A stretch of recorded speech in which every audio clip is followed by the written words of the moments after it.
नमस्कार, महा एमटीबी में आपका स्वागत है। मैं चंद्रशेखर नेने, मेरे अभ्यास का विषय है अंतर्राष्ट्रीय मामले और मेरे साथ में मिस्टर ईश्वर है जो वीडियोग्राफी कर रहे हैं। आज मैं आपको दो खबरें सुनाने वाला हूं, एक अच्छी है, एक बुरी है। अच्छी खबर यह है कि मैं अप्रैल से ये वीडियोस बना रहा हूं महा एमटीबी चैनल पे और आज ये 99वां वीडियो है। This is the video number 99 और ये इसी तरह से पॉसिबल हुआ क्योंकि महा एमटीबी ने मुझे ये अवसर दिया यहाँ वीडियो बनाने का और आप जैसे व्यूअर्स ने मुझे बहुत समर्थन दिया। आपकी कमेंट्स में पढ़ता हूँ तब मुझे और जोश आता है कि मैं और वीडियो बनाता जाऊँ क्योंकि मेरे वीडियो आप पसंद कर रहे हैं। तो ये एक अच्छी खबर थी। अब बुरी खबर की तरफ मुड़ते हैं। इसके पहले मैंने जो वीडियो किया था वो पाकिस्तान के ऊपर किया था कि पाकिस्तान विनाश के कगार पर है। उस वीडियो को भी आपका बहुत समर्थन मिला है, लेकिन उस वीडियो में मैंने ये चीज़ बताई थी कि पाकिस्तान जाते जाते सारे जगह में बवाल खड़ा करके जाएगा। तो जैसे ही जहाँ जहाँ पर हिंदू पॉपुलेशन है वहाँ जहाँ पाकिस्तानी समर्थन करने वाले लोग हैं उनकी तरफ से हिंदू पॉपुलेशन के ऊपर अटैक्स करने की ज़रूरत पाकिस्तान करवाएगा। तो इसका एक प्रदर्शन हमने बांग्लादेश में देखा। गए हफ्ते में दुर्गा पूजा के मौके पर बांग्लादेश में चित्तगोंग जो डिस्ट्रिक्ट है बांग्लादेश की पूर्व की तरफ, वो चित्तगोंग डिस्ट्रिक्ट में कोमिल्ला नाम का एक बड़ा शहर है। उस कोमिल्ला शहर के नुनुम दिघी नाम के एरिया में एक बांग्लादेशी एक दुर्गा पूजा का उत्सव चल रहा था। किसी ने एक झूठा वीडियो वहाँ पे फैलाया कि दुर्गा माता के चरण के बाजू में कुरान की कॉपी रखी है। ये सरासर झूठा वीडियो था। पता नहीं वीडियो के लिए किसी ने कॉपी रख दी, फिर से निकाल लिया, जो भी किया हो। और ये वीडियो सारे सोशल मीडिया पे वायरल करके लोगों को भड़काया गया कि यहाँ पे इस्लाम की अवहेलना हो रही है। ऐसा कुछ भी नहीं हुआ था, ऐसे कुछ करने का मंशा भी किसी का नहीं था, लेकिन वहाँ पे दंगे भड़क उठे। और दंगों में जैसे हमेशा होता है, जान माल की जो निर्बल लोग होते हैं, जो माइनॉरिटी होती है, जो अल्पसंख्या होती है, वहाँ पे हिंदू अल्पसंख्यक है, तो उनके ऊपर अटैक्स हुए और उन्हें अपने घर छोड़ने पड़े। आखिरकार घर बार छोड़ के, बिजनेस छोड़ के उनकी माँ बहनों पर अत्याचार भी हुए और ये सब करने के बाद कई लोग मारे गए उसमें, और ये सब करने के बाद वहाँ से भगा दिए गए। ये भगाने के बाद उनकी प्रॉपर्टी हथियार लेना वगैरह, ये स्टैंडर्ड कार्यक्रम जो होता है दंगों के बाद, वो वहाँ पे शुरू हो गया। अब शुक्र यह है कि वहाँ की सरकार ने देर आयत दुरुस्त आयत उस पर एक्शन ली। ऐसे बताया जाता है कि कुछ 400-450 लोगों पर जुर्माने और कई तरह से केसेस दायर किए गए हैं गवर्नमेंट की तरफ से। अब उसका आगे क्या होगा वो तो हम हाल देखेंगे ही, लेकिन ये बात यहाँ तक सीमित नहीं रही। वहाँ से दक्षिण दिशा में नोआखाली नाम का एक गांव है। नोआखाली ये नाम बहुत परिचित है। 1946 में जब मोहम्मद अली जिन्ना ने कॉल दिया था डायरेक्ट एक्शन का मुस्लिम लोगों को कि हिंदुओं पर अटैक करो, नोआखाली गांव में उस ज़माने में, ये छोटा सा गांव था, 5000 हिंदुओं का कत्ल हुआ था और कई सौ सैकड़ों हिंदू स्त्रियां भ्रष्ट की गई थी। और ये सब करने में जिसका पार्ट था उसका नाम था शहीद हसन सुहरावर्दी। ये बंगाल का चीफ मिनिस्टर था। महात्मा गांधी भी वहाँ पे गए थे कि दंगे रोके जाए वगैरह, लेकिन उनसे कुछ हुआ नहीं। उन्होंने बाद में ये भी बताया था कि शहीद हसन सुहरावर्दी इसका जिम्मेदार है। ये सुहरावर्दी बाद में पाकिस्तान, जब पाकिस्तान बना तो इसको पाकिस्तान में गया, बाद में ये पाकिस्तान का प्राइम मिनिस्टर भी बनाया गया था। लेकिन पंजाबी लोगों को बंगाली लोग बिल्कुल अच्छे नहीं लगते, काले कलूटे, मक्कार, अनपढ़, इस टाइप की उनको गालियाँ मिलती है। और सुहरावर्दी को उन्होंने लात मार के निकाल भी दिया। उसको अपने किए की सज़ा अपने ही धार्मिक के लोगों से मिली, लेकिन वो किस्सा और है। यहाँ पर हमने देखा कि ये जो कोमिल्ला के दंगे थे वो नोआखाली तक पहुँच गए और काफ़ी जगह पे ये दंगों का उद्रेक हुआ था। काफ़ी जगह पे दंगे उभर आए थे। अब बांग्लादेश की गवर्नमेंट ने इन दंगों को कंट्रोल किया हुआ है। अब इसके बारे में थोड़ा बांग्लादेश गवर्नमेंट के बारे में बात करते हैं। 1971 में यही बांग्लादेश में जो थे हिंदू वो थे 20%। इसके पहले 47 में तो वो 30% हिंदू थे, लेकिन 10% इतने 20 सालों के अंदर 10% हिंदुओं को भगा दिया गया था। उन पे अत्याचार करके बेचारे जाएंगे कहाँ, तो आएंगे भारत ही। वैसे वो भारत आ गए थे, लेकिन 80 के दशक में ये 13.5% बचे थे।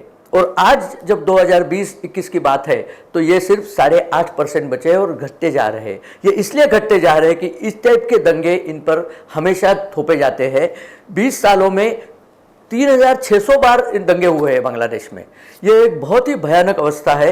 ये सरकार हालांकि दंगों का समर्थन नहीं करती, फिर भी दंगे रोकने में ज़्यादा कामयाब होती है ऐसा दिखता नहीं है। तो इन्हें दंगे रोकने में कामयाब करने में भारत सरकार ने मदद करनी चाहिए। भारत सरकार दो तरह से मदद कर सकता है। एक तो बांग्लादेश की जो संस्कृति है वो इस्लामी नहीं है, वो बंगाली संस्कृति है। उस संस्कृति को बढ़ावा देना जरूरी है। आपको पता है बांग्लादेश का जो राष्ट्रगीत है वो भी गुरुदेव रविंद्रनाथ टैगोर जो हिंदू थे और जो भारतीय थे उन्होंने लिखा हुआ है। अमर सोनार बांग्ला इनका जो राष्ट्रगीत है। बंगाली स्त्रियां जो है वो शादी में कुमकुम लगाती है, तिलक लगाती है, मंगलसूत्र पहनती है और काफ़ी हिंदू संस्कार वहाँ पे उनके शादियों में होते हैं। उनकी संस्कृति बंगाली है, उनकी संस्कृति अरबी नहीं है। उनकी मातृभाषा बंगाली है, उनको अरबी उर्दू से लगाव नहीं है।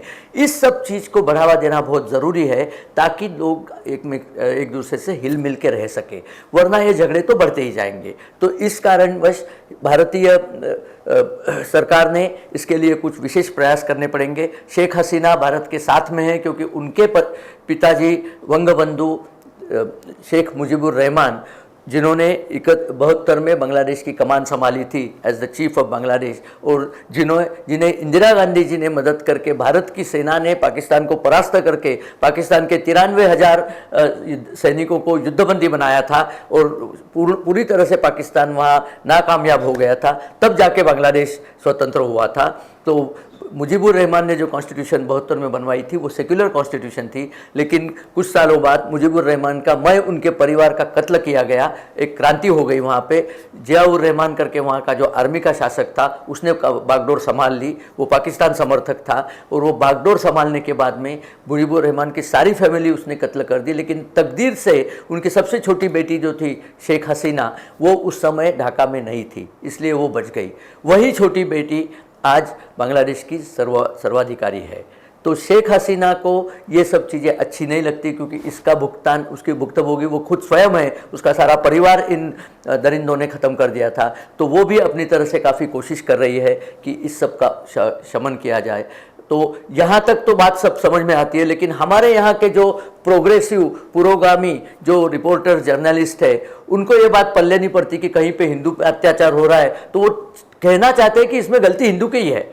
और ये किस तरह से कहते हैं? ये कहते हैं भाई ये बांग्लादेश में इसलिए हुआ कि भारत में मुसलमानों पे अत्याचार हो रहे हैं। एक तो भारत में कहीं भी मुसलमानों पे अत्याचार नहीं हो रहे, और बांग्लादेश में गए 20 सालों में 3600 बार इस टाइप के दंगे हुए हैं। तो क्या 3600 बार भारत में मुसलमानों पे अत्याचार हुए थे? उनको यहाँ भारत में मुसलमानों पर अत्याचार करने की जरूरत बिल्कुल महसूस नहीं पड़ती, वो अपने खुद से ही ये सब अत्याचार करते हैं। लेकिन ये बात हमारे जो रिपोर्टर्स है, हमारे जो पुरोगामी मीडिया पर्सन है, उनके पल्ले नहीं पड़ती। उन्होंने तो किसी तरह से हिंदुओं को ही दोष देना है। उनके दिमाग में जो गलत वाला सॉफ्टवेयर फिट हो गया है उसकी वजह से ये सब होता है। हमें उनकी तरफ ज़्यादा ध्यान नहीं देना चाहिए, लेकिन उनको ये बताना ज़रूर चाहिए कि अफगानिस्तान में भी हिंदू सिखों पर अत्याचार हुए, पाकिस्तान में आए दिन अत्याचार होते रहते हैं, भारत में अत्याचार होते नहीं है। 1947 से भारत में मुसलमानों की पॉपुलेशन बहुत सी बढ़ी है, इन सारे देशों में पॉपुलेशन घटी है, लेकिन ये इस तरफ देखेंगे नहीं, ये अपनी तुती बजाते रहेंगे।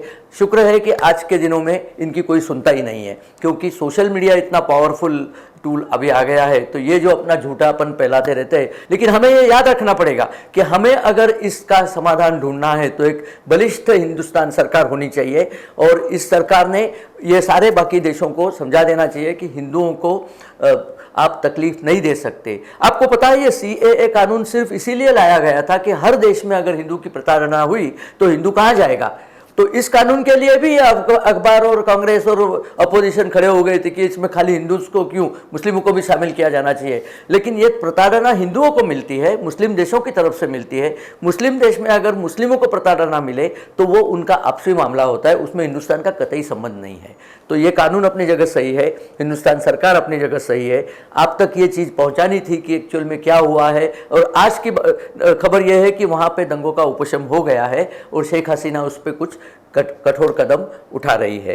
ये चीज़ अगर आपको पसंद आई, ये वीडियो आपको पसंद आया तो आप अपने मित्र परिवार के साथ शेयर कीजिए, हमारे चैनल को सब्सक्राइब कीजिए। हमें आपके कमेंट की बहुत आस होती है, क्योंकि आपके कमेंट से हमें पता चलता है अगले वीडियो किस सब्जेक्ट पे बना है। इनफैक्ट ये वीडियो लास्ट वीडियो के कमेंट के ऊपर ही मैंने बनाया है कि उन्होंने चाहा था लोगों ने कि बांग्लादेश के इवेंट्स के बारे में आपको कुछ समझाऊँ, वो बताना था, इसलिए ये हमने आपके पास बताया। हमारे चैनल को सब्सक्राइब ज़रूर कीजिए, बेल आइकॉन प्रेस कीजिए। वीडियो देखने के लिए धन्यवाद।